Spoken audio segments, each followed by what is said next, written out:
Hey, Thermo Gourmand here, Megan.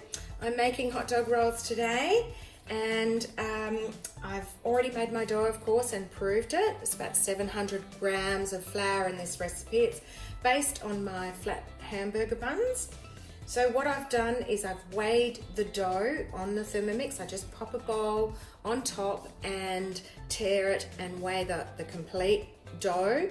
Then I divide it into 8. And I think it was about 145 grams each. So I weigh each one, roll them into balls, and then I'm going to show you how I roll my little hot dog buns so that they look like hot dog buns.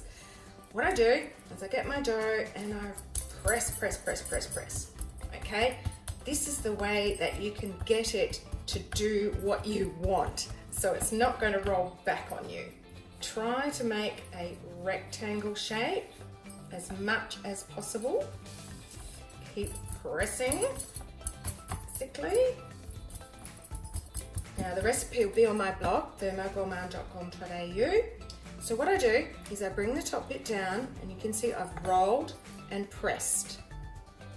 Roll, press, roll, press, and the last roll, final roll.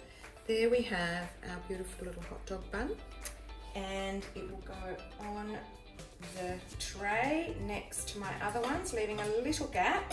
They will join up in the oven. They probably won't join up in the first rise, but they will join up in the oven, and they are so soft and delicious. The recipe will be, of course, on my blog, as I said. Probably with this video to remind you of how to shape them. So enjoy hot dog rolls with your sausage sizzle, homemade, nothing nicer.